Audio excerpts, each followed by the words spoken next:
তারা গায়েবী সাহায্য করতে পারে, তারা জীবিত উঠে চলে আসতে পারেন ইত্যাদি। বিমান দুর্ঘটনা হচ্ছে, উদ্ধার করে নিতে পারেন।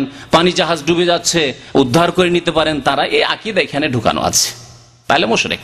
ইন্নাল্লাহা লা ইয়াগফিরু আন ইউশরাকা বিহি, এই অবস্থায় যদি মারা যায় আল্লাহ কখনো মাফ করবেন না। ওয়া ইয়াগফিরু মা দুনা যালিকা লিমান ইয়াশা, শিরকের চাইতে ছোট গুনাহ যেগুলি, শিরকের চাইতে যেগুলি নিম্নমানের গুনাহ, সেগুলিকে আল্লাহ মাফ করবেন। শিরকের সমান গুনাহ আল্লাহ মাফ করবেন না, অর্থাৎ নাস্তিকতার গুনাহ আল্লাহ মাফ করবেন না। বেনামাজি হয়ে অবস্থায় মরে গেল, আল্লাহ মাফ করবেন না। ইমাম ইবনে উসাইমিন রাহমাতুল্লাহি আলাইহি নামাজ ত্যাগের বিধান একটি ছোট্ট বই আছে, বাংলায় অনুবাদ হয়েছে, পড়বেন। তাতে বলেছেন যে বেনামাজির গুনাহ মাফ হবে না ওই অবস্থায় মরে গেলে, কারণ নামাজ ত্যাগ করার গুনাহ শিরকের সম পরিমাণ। আল্লাহ বলেছেন মা দুনা যালিকা, মানে মা আকাল্লা যালিকা, শিরকের চাইতে কম মানের গুনাহ যদি হয়, নিচের গুনাহ হয়, তাহলে আল্লাহ মাফ করবেন। তাহলে সমান গুনাহ আল্লাহ মাফ করবেন না। একটা লোক শিরক করছে, কবরে সেজদা করছে বা মূর্তিকে, দেবী দেবতাকে সেজদা করছে, আর একজন বলছে নো গড, কার্ল মার্কসের মতো। আর একজন বলছে আমি ধর্ম মানি না, তাহলে ওই ধর্ম মানি না, আল্লাহ নেই, ওর গুনাহ আল্লাহ মাফ করবেন নাকি? আল্লাহ তো বলছেন শিরকের গুনাহ মাফ করবো না, তাহলে কি বলবেন যে ওগুলো মাফ হয়ে যাবে? না, সেগুলি হচ্ছে শিরকের সমান, তার চাইতে কিছুতেই কম নয়। ওই রকমই বেনামাজির জন্য, যে বেনামাজি অবস্থায় মরে গেল, আল্লাহ প্রত্যেক গুনার ক্ষেত্রে একটা ইউ টার্ন রেখেছেন, সেটার নাম হচ্ছে তাওবা, ইল্লা মান তাবা। আল্লাহ বলছেন ওয়াল্লাযীনা লা ইয়াদউনা মা আল্লাহি ইলাহান আখার, যারা আল্লাহ ছাড়া অন্যকে ডাকে না, আহ্বান করে না, অন্যের কাছে চাই না, অন্যকে সেজদাও করেন না, শিরক করেন না। ওয়ালা ইয়াকতুলুনা আন-নাফসাল্লাতী হারামাল্লাহু ইল্লা বিল হক, যাকে হত্যা করা আল্লাহ হারাম করেছেন তাকে হত্যা করে না, অন্যায়ভাবে কাউকে হত্যা করে না। আল্লাহ যতক্ষণ আদেশ না হয়েছে না, খুন করেন না। আর ওয়ালা ইয়াজনুন, জিনা করে না। ওয়া মান ইয়াফআল যালিকা ইয়ালকা আসামা, আল্লাহ পাক রব্বুল আলামিন তিনটি শাস্তির কথা ইউযাফ লাহুল আযাব ইয়াউমাল কিয়ামাতি ওয়া ইয়াখলুদ ফীহি মুহানা ইল্লা মান তাবা। বহু গুনাহের কথা আল্লাহ পাক রব্বুল উল্লেখ করার পরে কি বলছেন? ইল্লা মান তাবা, তওবার রাস্তা খোলা আছে যতক্ষণ বেঁচে আছো। কিন্তু এই অবস্থায় যদি মরে যাও, শিরক করা অবস্থায়, শিরকি আকীদা রাখা অবস্থায় মরে যাও, বেনামাজি অবস্থায় যদি মরে যাও, নাস্তিকতার অবস্থায় যদি মরে যাও, ধর্মনিরপেক্ষতা সেকুলারিজমে বিশ্বাসী অবস্থায় যদি মরে যাও, মানব রচিত বিধানই তোমাদের সমস্যার সমাধান করতে পারে, কোরআন এবং হাদিস দিয়ে সমস্যার সমাধান আজকের যান্ত্রিক সভ্যতার যুগে অসম্ভব, হতে পারে না বা চলবে না বা সমান সমান। তাহলে এই অবস্থায় যদি মরে যাও, তাহলে চিরকাল জাহান্নামে থাকতে হবে এবং কাফের মুরতাদ হয়ে মরলে আল্লাহ কখনো মাফ করবেন না। লা ইয়াগফিরু আন ইউশরাকা বিহি। তো এই ছিল একটি বিষয় শিরক সম্পর্কে, এর আগে বেশ বিস্তারিত আলোচনা আছে, বেশি লম্বা আলোচনা করছি না। দ্বিতীয় ইসলাম ভঙ্গকারী বা ঈমান নষ্টকারী বিষয় যেটা উলামায়ে কেরাম উল্লেখ করেছেন, তা হচ্ছে যে হয়তো সরাসরি শিরক করলো না, এইরকম যে সিজদা করলো তাদের কাছে, বা তাদেরকে পুরোপুরি তাদের কাছেই দোয়া করলো না, এরকম করলো না, এর চেয়ে একটু হালকা, একটু হালকা হলেও সেটা ঈমান নষ্টকারী, ঈমান ইসলাম ভঙ্গকারী। সেটা হালকাটা কি? সেটা হচ্ছে মাধ্যম মনে করা, ওসিলা মনে করা। একটা হচ্ছে সরাসরি একজন আল্লাহ ছাড়া অন্যকে সেজদা করছে, মাজারে সেজদা করছে, কবরে সেজদা করছে, দেবী দেবতাকে সেজদা করছে।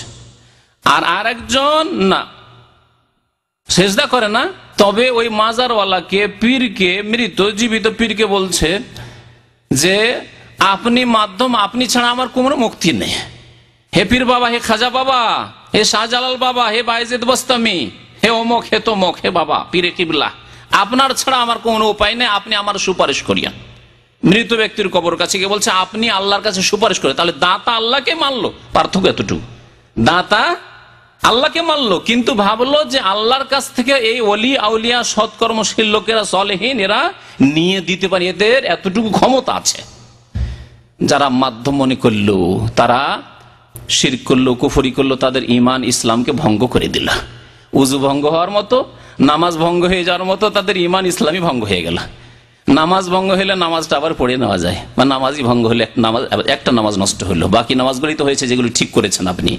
উযু ভঙ্গ হলে একবারের ওযু হয়তো জোহরের ওযু আপনার ভঙ্গ হয়েছে, কিন্তু আসর মাগরিবের ওযু তো ঠিক আছে। কিন্তু ঈমান ইসলাম যদি ভঙ্গ হয়ে যায় একবার, আর ওই অবস্থায় যদি থেকে যান, তাহলে চিরকাল ওই কুফরির অবস্থায়, শিরকের অবস্থায় আপনি মরে চিরকালের জন্য জাহান্নামবাসী হয়ে গেলেন। এই হচ্ছে পার্থক্য।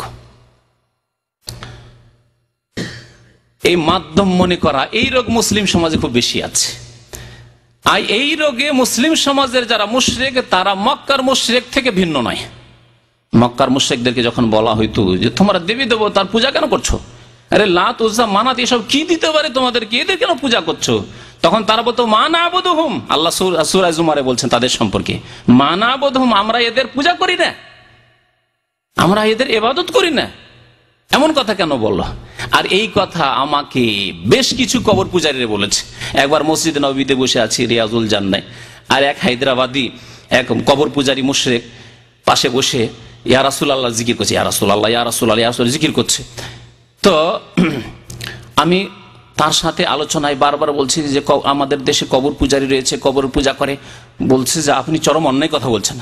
কেন? বলছে কবর আবার কেউ পূজা করে নাকি? কবরের পূজা কেউ করে না। মানে কবরে সেজদা করা এটি পূজা নয়, কবরওয়ালার কাছে দোয়া করা এটি পূজা নয়, এটি ইবাদত নয়। জি, দেখলেন চরম রাগ যে আপনি বলবেন যে তোমরা কবরের পূজা করো, কবর পূজক তোমরা, চরম রাগ তাদের। এই কথাই বলতো মক্কার মুশরিকরা, মা না'বুদুহুম, আমরা এদের পূজা করি না, লাত উজ্জা মানাতের ইল্লা, তবে আমরা করি কেন, লিয়ুকাররিবুনা ইলাল্লাহি যুলফা, যাতে করে এরা আল্লাহর নিকটবর্তী আমাদেরকে করে দেয়, আল্লাহর কাছে আমাদেরকে পৌঁছে দেয়। আমরা সরাসরি আল্লাহর কাছে যেতে পারবো না, আল্লাহর সন্তুষ্টি হাসিল করতে পারবো না, আল্লাহ সান্নিধ্য হাসিল করতে পারবো না। লিয়ুকাররিবুনা ইলাল্লাহি যুলফা। অপর ভাষায় আল্লাহ পাক রব্বুল আলামিন এই কাফের মুশরিকদের কথা উল্লেখ করেছেন। তারা বলতো ওয়ায়াকুলুন, তারা বলতো কি, হাউলাই শুফাআউনা ইনদাল্লাহ, এরা আল্লাহর নিকট আমাদের সুপারিশকারী মাধ্যম হবে, ওসিলা হবে। আজকে ওসিলার রোগ ঢুকে আছে, আর এক ওসিলার রোগ ঢুকে আছে, ওইটিও হারাম। আর চোরা রাস্তা, এটি করে চোরা চালানোর রাস্তা শিরকের, যদি সরাসরি শিরক নয় কিন্তু হারাম, নাজায়েজ এবং বিদাতি ওসিলা, সেটি হচ্ছে যে কোনো জীবিত মৃতের নাম দোহাই পেড়ে আল্লাহর কাছে দোয়া করা। তার কাছে চাই না এই ওসিলাতে, কিন্তু এতে কি বলে যে হে আল্লাহ তোমার নবী পাকের ওসিলায়, উর্দু ভাষার বলে নবী পাকের তোফাইলে, হ্যাঁ, নবী পাকের বরাতে, হ্যাঁ, বড় পীরের ওসিলায়, হ্যাঁ, শাহজালাল বাবার ওসিলায়, এই অমুকের ওসিলায়, চরমনায়ের ওসিলায়, ফুরফুরার ওসিলায় আমার দোয়া কবুল করো। হে যে কোন ব্যক্তি, জীবিত অথবা মৃত ব্যক্তির ওসিলায় ব্যক্তিকে ওসিলা বানানো, এটি হচ্ছে শিরকের চোরা রাস্তা। এইভাবে ধীরে ধীরে শিরকে নিমজ্জিত হয় এই শ্রেণীর লোকেরা। এটি হচ্ছে হারাম এবং বিদাতি। শিরকে এখনো যায়নি, কিন্তু শিরকের দিকে এগিয়ে যাচ্ছে এই বিদাতি ওসিলার মাধ্যমে, যে ওসিলা ধরে আল্লাহর কাছে দোয়া করে এক শ্রেণীর লোকেরা।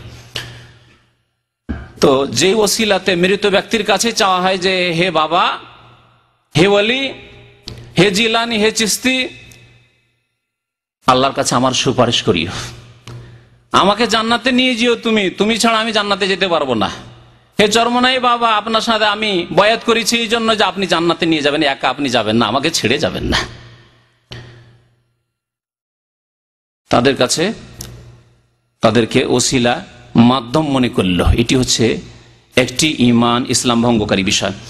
ঈমান ইসলাম ভঙ্গকারী আরেকটি বিষয় হচ্ছে যে অমুসলিমকে মুসলিম মনে করা, অথবা কাফেরকে কাফের না মনে করা। এই রোগ আছে না নেই আমাদের সমাজে? অধিকাংশ মানুষকে বলতে শোনা যায় বাঙালি সমাজে যে ইসলাম ধর্মে কাফেরকেও কাফের বলতে নাই, বলে না? ইসলামে কি করতে নাই? কাফেরকেও কাফের বলতে নাই। কত যে শুনবেন আমাদের সমাজে এই কথাটি, এই কুফরি কথাটি, ঈমান ভঙ্গকারী কথা। কাফেরকেও কাফের বলতে নেই, তার মানে ইহুদিকে কাফের বলতে নেই, খ্রিস্টানকে কাফের বলতে নেই, হিন্দুকে কাফের বলতে নেই, কবর পূজককে কাফের বলতে নেই, মজুসিকে কাফের বলতে নেই, কালমার্সকে কাফের বলতে নেই, ফেরাউনকে কাফের বলতে নেই, হ্যাঁ, আবু জাহালকে কাফের বলতে নেই, আবু লাহাবকে কাফের বলতে নেই। আর আল্লাহ পাক বলেছেন কুল ইয়া আইয়ুহাল কাফিরুন। আল্লাহর কথা সত্য নাই, জাহেল সমাজের কথা সত্য। চিন্তা করুন তো দেখি। তাহলে এটি হচ্ছে ঈমান ভঙ্গকারী বিষয়। যেই ব্যক্তি কাফেরকে কাফের মনে করে না, মনে করে যে না তাদেরও মুক্তি হতে পারে, তারাও তো ধর্মকর্ম করছে, তারাও বেশ কিছু ভালো কাজ করছে, এট্রেসা কলকাতায় বসে বসে তা হয়েছে, ও তো দাতব্যমূলক অনেক কাজ করলো। বড় বড় শিক্ষিত মুসলিম সমাজের ডাক্তার, মাস্টার, ইঞ্জিনিয়ার, তাদের কাছ থেকে এসব কথাবার্তা শোনা যায়। এদের কাছ থেকে ইসলাম